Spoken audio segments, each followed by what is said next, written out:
Kahani Bar brings you a cocktail of stories in English and in Hindustani. I am Richa, and today's story is from Fauji Heart, a collection of human stories with the backdrop of Indian Army. Written for you by Neerja K, these stories will sometimes bring a smile and sometimes a tear, but they will always allow you to peek into the lives of the human beings who are often hidden behind that stiff uniform. Our story for the day is Fauji Shaan Baan. The house was abuzz with preparations to welcome my husband's Fauji. My mother-in-law was very nervous, and that had led to my own nervousness. I had not had the good fortune of meeting her since my wedding, nearly 14 years ago. But she was no stranger to me, as I had heard countless stories of her stiff, stern character, her brazen mercurial temperament, and her legendary crudeness. The food was to be cooked in pure desi ghee, which my fitness freak of a husband despised. As ghee was banned in our kitchen, its appetizing aroma was somewhat alien to my daughters, who scrunched up their noses at the unfamiliar smell. Ours was a family of carnivores, but now only a strictly vegetarian menu was to be cooked for. God only knew how many days. Signs of depression were already in the air, but nothing could be done about it. Pure vegetarian cuisine would have to be suffered by one and all, the dogs included. After giving the final touches to the guest room, I came out to check on my mother-in-law's nerves. I saw her pacing nervously in the covered veranda that wrapped around the 100-year-old large colonial bungalow that was our present residence. It had a vast, sprawling garden with well-manicured flower beds and lush green lawns skirted by tall silver oaks. The majestic gravel driveway that ran through the garden really enhanced its grandeur. A grapevine climbed over the porch, and two Madhumalti creepers adorned the roof of the veranda and lent a sweet, heady fragrance to the air. The backyard was equally expansive, with many mango trees, tufts of sugarcane, and fresh vegetable growing in little patches. The small row of barracks in the backyard housed the dhobi, the safai karamchari, and my husband's helper. The dhobi and the safai karamchari were for the convenience of all the officers and their families. Thank God that I had refused a cook, though this decision of mine had created a few ripples in the unit. How could it be that the CEO's wife had refused the cook authorized to the CO? But I did not budge. I could not imagine anyone else but me in my well-organized and orderly kitchen. Fauji Shaan Baan was etched on every inch of that property. Oh, I forgot to mention our two lovely snow-white Pomeranians, Casper and Candy. They would usually seat themselves on the wrought iron swing that was placed in one of the large lawns. Well, now, wasn't that some life? Picture perfect. I walked towards my mother-in-law and held her hand. Don't worry, Amma, all will be well. She turned to me with a distant look and said, You don't know, my dear, how nervous she has always made me. Time has taught me how to handle her, but I fear for you, my dear. Don't worry, Amma, I will handle her. I tried to put her at ease, but from inside, I was wondering, how am I going to manage that? I had no idea. Then very softly she said, I'm going to share my secret defense techniques with you. Rule number 1, never disagree. Number 2, never challenge. Number 3, don't encourage a discussion. And finally, number 4, never initiate a conversation. Mostly, just listen with a smile pasted on your face, no matter how violently your brain is protesting with disagreement, disapproval, or indignation. If you follow these rules, You just might survive this visit. Trust me. Before Amma could go any further, the little Red Riding Hood, our newly acquired red Maruti 800, made its entry through the gate. My husband was behind the wheel and dear Buaji was sitting next to him. The Maruti car had been launched nearly 3 years ago and it was a prized possession, particularly for us Faujis who were constantly stressing over our meager bank balances. Amma and I promptly took a U-turn from the far end of the veranda and hastily made our way over to the porch. We reached just in time to greet her as my husband held the door open for Buaji. She emerged from the car, her frail body cocooned in a stiff white cotton sari. I promptly bent down to touch her feet. Jeeti raho, sada suhagan raho. She blessed me with a hand on my head. She and Amma exchanged awkward, sweet-sour greetings followed by a cold hug. She looked at the new car, examining it with great interest. This looks like an expensive car.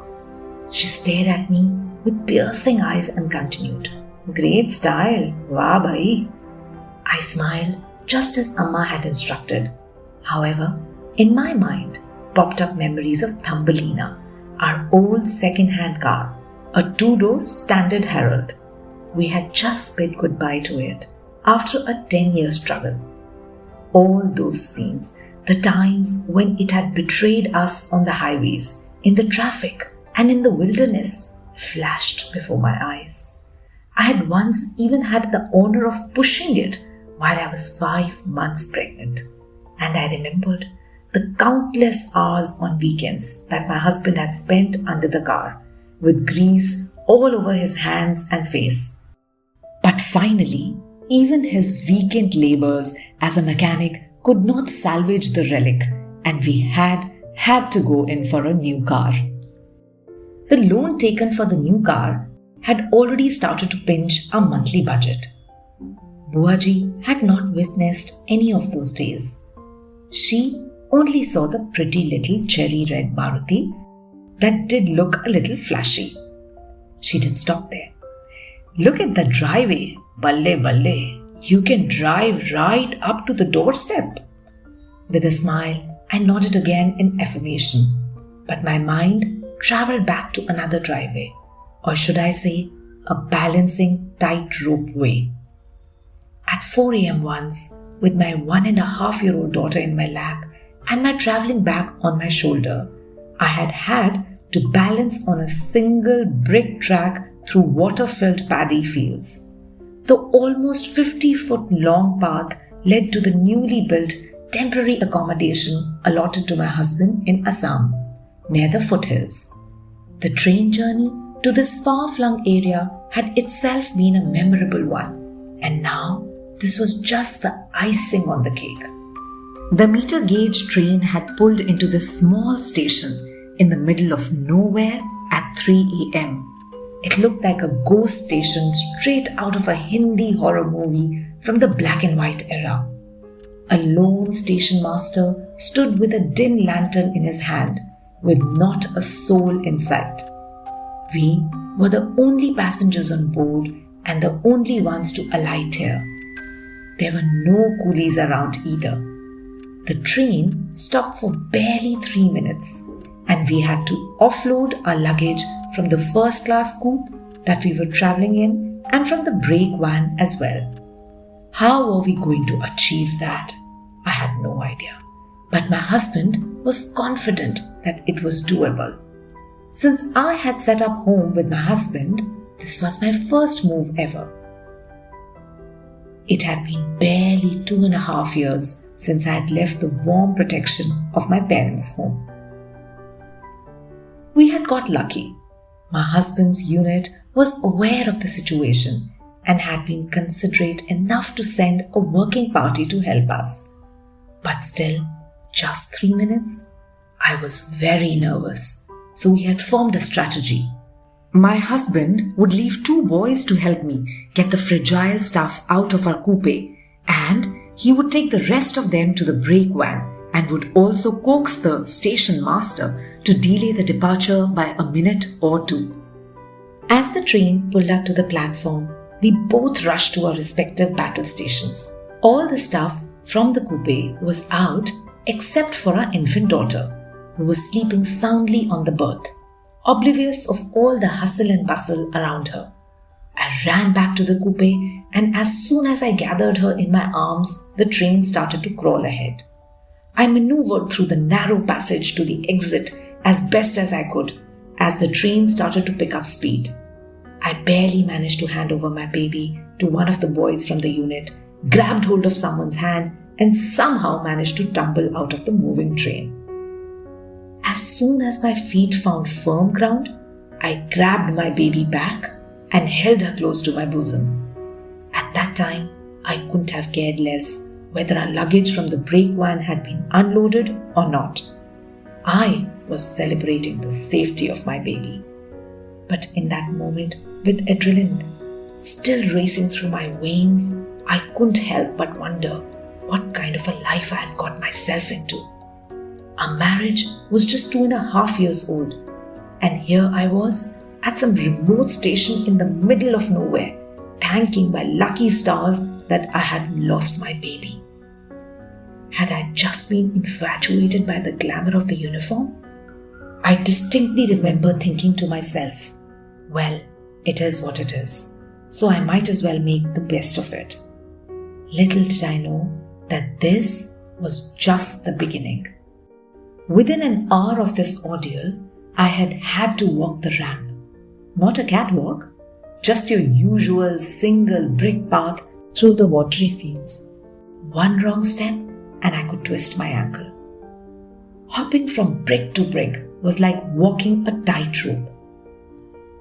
If I had lost my focus even slightly, I would have splashed into the slush of the paddy fields, and my daughter would have had her first swimming lesson. A short distance ahead, I saw my husband struggling with his Vespa scooter, dragging it beside him through the slush. Only I know how close to tears I was when we finally reached our temporary accommodation. It was only the passage of time that had allowed me to see the lighter side of the entire episode. I suppressed a giggle as the memories evaporated.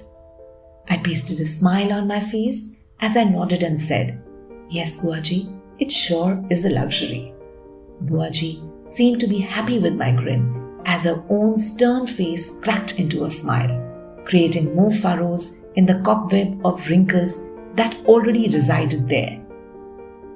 Before I could rejoice in my success at making Buaji smile, she marched away on a tour of the property. Poor Amma, who still looked terrorized, followed her.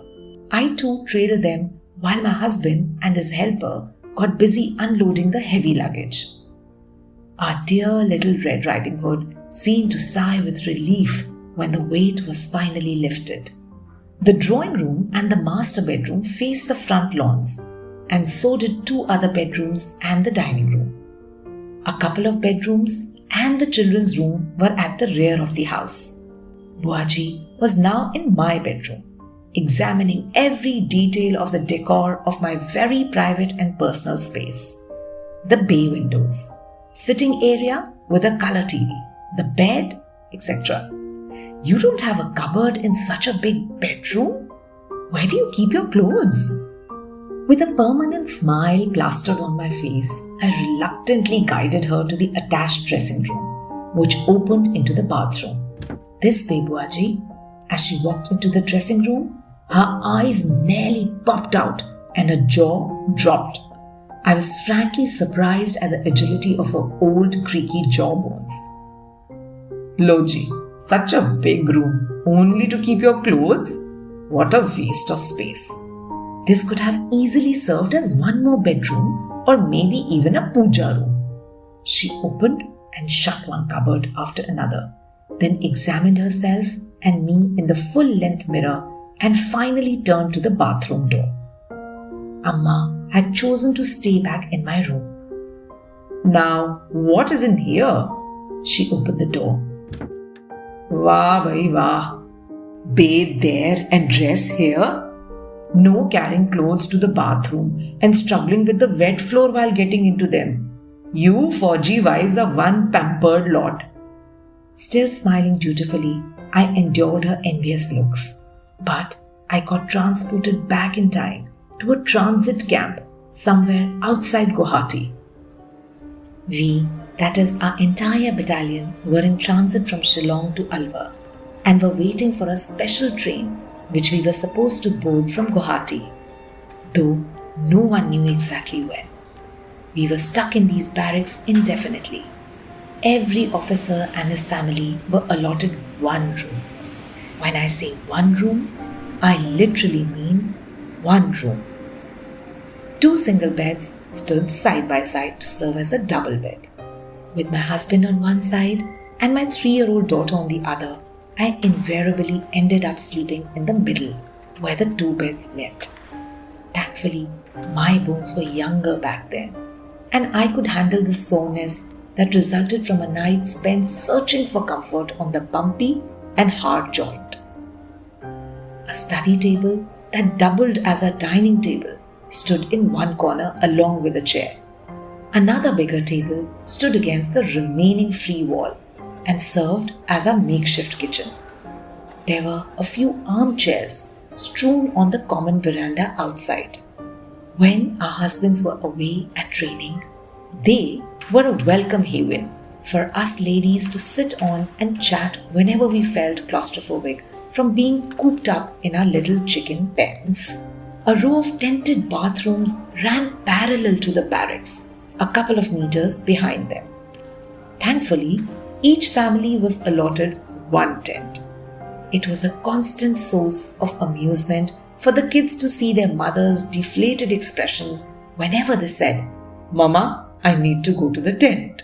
The monsoon arrived and we were still stuck here in limbo. The heavy rains made the visits to these tents messier than ever. One such rainy day, I had just finished cooking lunch and decided to take a hot cup of tea out to the veranda so I could read my book and enjoy the rain. As soon as I stepped out of my room, I met my next door neighbor Aarti coming up the stairs. She had an umbrella in her hand and was giggling to herself. "Hey, what happened to you?" I called out, bursting into laughter at the sight of her clothes all covered in slush. Aarti blurted out through her giggles, "I laughed at Renu earlier when she slipped back there this morning, and now look at me, I also slipped." Hearing the commotion, Renu came out of her room. She took one look at Aarti and laughed her guts out. Shobha stood at the far end of the veranda with just a hint of a smile on her face. After the laughter marathon was over, Aarti went into her room to change, and Renu and I settled down with our tea and books. Shobha didn't join us. She continued to stand outside her room and stare at the rain pensively. Soon, Aarti, who was still giggling, joined in with her cup of tea. A few minutes later, I got up, as I knew it was time for my 3-year-old daughter to visit the tent. She was playing with the other children. I picked her up in my lap. Then, armed with an umbrella, I headed for the battlefield. Since I had already made a few successful trips that morning with my little angel, I marched on with full confidence. Job done, I lifted the flap and stepped out of the tent, balancing my daughter and the umbrella. I tried my best to protect her from the rain. The first 2 steps were fine, but the third one got away from me. I spun violently and kiddo, umbrella, and I swirled and twirled like a small twister in the air. I landed flat on my back in the slush with a loud splash. Luckily, I had let go of the umbrella and had hung on to my child with both arms. She was safely clinging to my bosom. I realized that my head had just missed the metal stake of the tent by about half an inch. I should have been in shock, but to the amusement of my daughter, I broke into a giggle instead and could not stop laughing. As I walked up the steps onto the veranda, I did look aside. There was slush all over me. Peals of laughter followed. This time, Shobha also walked towards us with a shy grin and announced, "Now that everyone seems to be sailing in the same boat, let me share that I was the first one to slip and fall out there in the mud. I was just too ashamed to tell you guys. I thought I was the only one who was so sloppy and clumsy." Buaji broke the spell once again and pulled me back to the present. "This looks like your children's room. Where are your little girls?" While I had travelled back in time, we had walked over to the kids' room. "Buaji, they are no longer little. One is 13 and the younger one is 9. They go swimming on Sundays and should be back in a while." "Haan bhai, I had forgotten that the Fauji kids also have a lifestyle of their own. Kya baat hai?" I smiled and thought to myself, yes, of course you'd think that. They had just spent their last summer vacation cooped up in a tiny transit camp somewhere in Arunachal Pradesh with no electricity, no TV and no music. There were only books to keep them occupied, and after dark they had to read by candlelight. There was no market and no movie hall, but it wasn't just that one stay. Even their homes had been in strange places. In one home, owls would come to roost. In another, snakes would visit regularly. And never mind the trauma they went through each time they were yanked out of school, just when they were finally starting to settle in. That would be followed by entrance tests to new schools in a new town. And once again, they would begin the arduous task of trying to make new friends and grappling with new teachers. Poor Buaji, how could I fault her? She, like most of her civilian friends, did not see that part of army life. They only got to see the glamour through the small window of our peacetime cantonment postings. No one in the civilian world has much of an idea of the odd journeys the Faujis and their families endure. I don't blame them, because they never get a chance to see the other side of our lives. They do not see the tents, just our bungalows. They do not see the lonely, long evenings, just envy our parties. They see most of our kids faring well in life without understanding the struggles they have faced in hopping from one school to another.